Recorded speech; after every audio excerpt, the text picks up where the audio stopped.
అఖిలాంధ్ర brethren assemblies ఆత్మీయ తండ్రులు, మాదిరి నాయకులు, బ్రదరన్ అసెంబ్లీస్లో 75 సంవత్సరాల సేవ చేసి 2010వ సంవత్సరం నవంబర్ 15వ తారీఖున ప్రభు చెంతకు వెళ్ళిన దైవజనులు బ్రదర్ ఎడుగూరి సంధింటి ప్రభుదాస్ గారి జీవిత విశేషాలు. ప్రియులారా, 19వ శతాబ్దంలో కడప జిల్లా పులివెందుల తాలూకా సింహాద్రిపురం మండలంలోని బలపనూరుకు చెందిన వైఎస్ వెంకటరెడ్డి గారు పేరు పొందిన ధనవంతుడు మాత్రమే కాదు కానీ వృత్తిరీత్యా పెద్ద రైతు. ఈయనకు బాల్యం నుండే క్రమశిక్షణతో పాటు సంస్కారాలు అలవడ్డాయి. ఎదుటి వ్యక్తి మాట్లాడటానికి కానీ ప్రశ్నించటానికి కానీ అవకాశం ఇవ్వని గొప్ప జీవితము కలిగిన మనిషి. హిందూ ధర్మ సాంప్రదాయం ప్రకారం జీవిస్తున్న వీరికి అద్భుతమైన రీతిలో సువార్త ద్వారా ఆధ్యాత్మిక వెలుగు కలిగింది. ప్రభువును నమ్ముకున్న వీరిలో స్పష్టమైన మార్పు కలిగింది.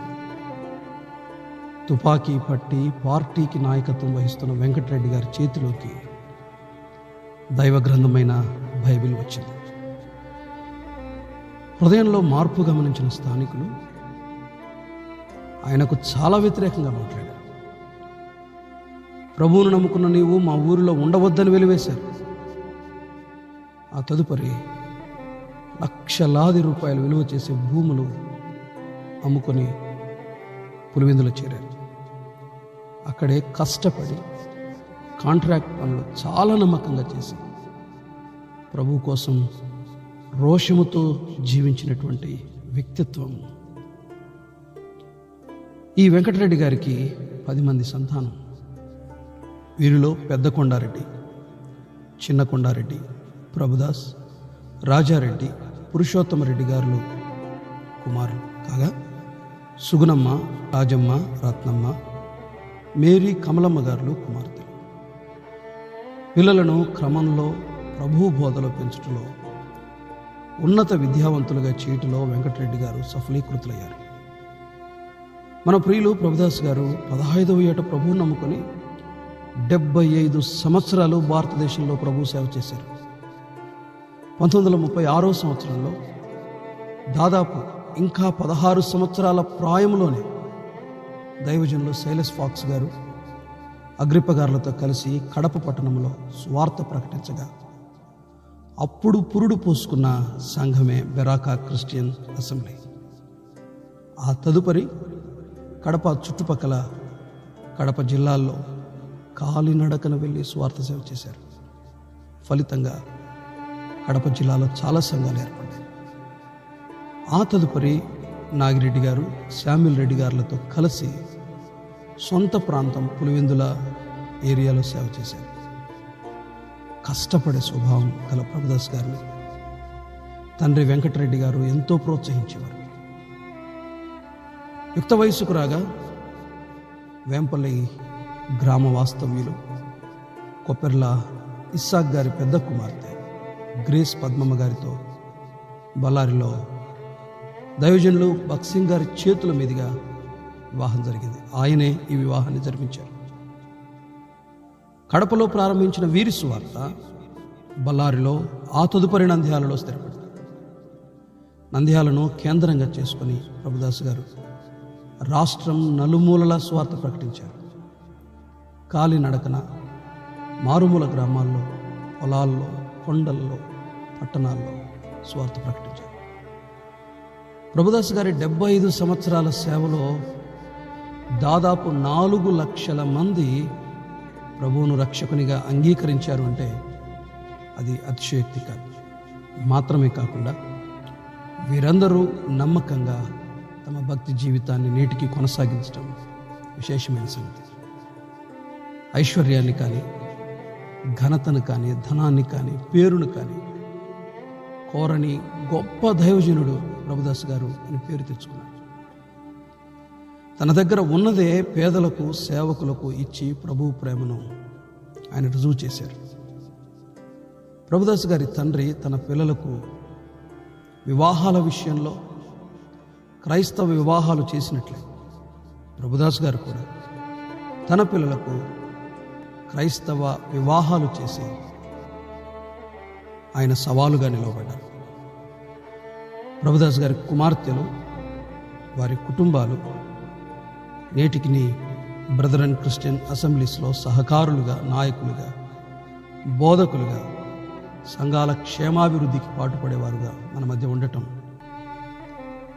గమనించదగ్గ విషయం.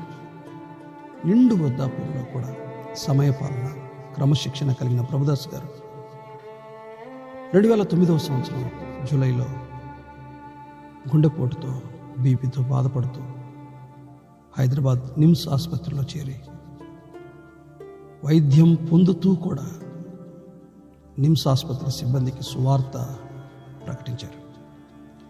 అక్కడ ఉన్న రోగులు కూడా ఈయన సువార్తలు విన్నారు.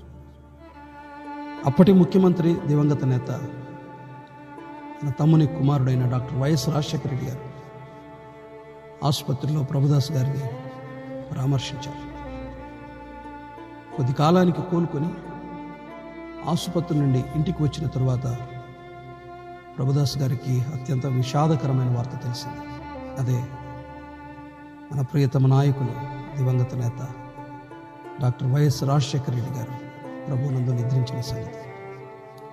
ఆ విషయాన్ని విన్న ఆయన చాలా కుమిలిపోయారు. అనారోగ్యం వెంటాడుతున్నప్పటికీ 2010 అక్టోబర్ అంతవరకు పలు ప్రాంతాల్లో విశేషంగా ప్రభు సేవ చేసి తన ఆరోగ్య అవసరాల నిమిత్తం నంద్యాల నుండి కడప చేరి అక్కడే కొంతకాలం వాక్య పరిచయం చేశారు. 2010 నవంబర్ 7న తిరిగి గుండె సంబంధమైన బలహీనత ఆయనకు ఎదురైంది. కడపలో చికిత్స పొంది మరింత మెరుగైన వైద్యం కోసం కడప నుండి ఆయనను హైదరాబాద్కు తరలించడం జరిగింది. హైదరాబాద్లో ఆయన చికిత్స పొందుతూ 2010 నవంబర్ 15వ తారీఖున సాయంత్రం నమ్మకంగా తాను ప్రేమించిన తన తండ్రి ఇంటికి ఆయన తిరిగి వెళ్ళిపోయారు. ఆయన మహిమలో ప్రవేశించారు. తన విశ్వాసాన్ని కాపాడుకున్నారు. పరుగును కడముట్టించారు. దేవుడు సిద్ధపరిచిన బహుమానాలు అందుకోవటానికి ఆయన పరలోకంలో ప్రవేశించారు.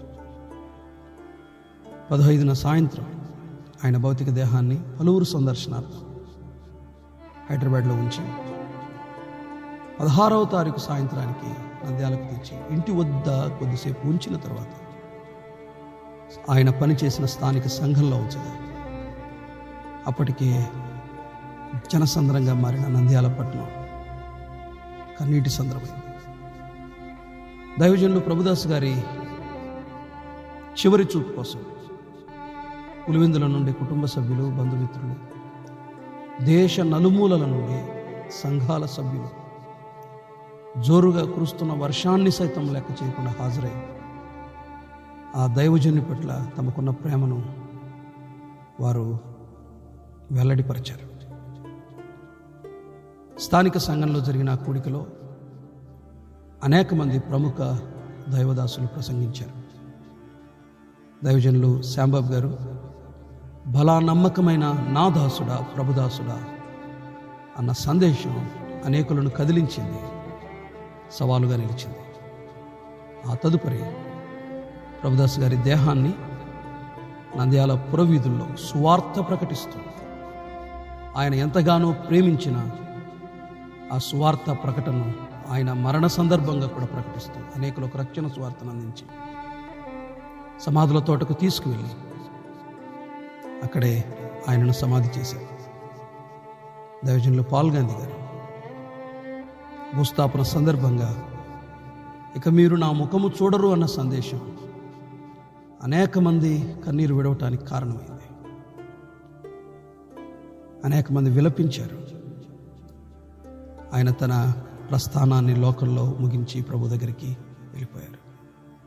ప్రియులరా, దైవజనులు ప్రభుదాస్ గారి జీవితం నేటి సంఘాలకు, విశ్వాసులకు, దైవ సేవకులకు, పెద్దలకు సవాలు, ప్రోత్సాహకరం కూడా. ఇలాంటి దైవజనుల జీవితాల, భక్తుల జీవితాల వెలుగులో మన జీవితాలను కూడా సరిచేసుకుందాం. ప్రభువును పోలి, ఇలాంటి భక్తులను పోలి నమ్మకంగా ఆయన కొరకు సేవ చేద్దాం.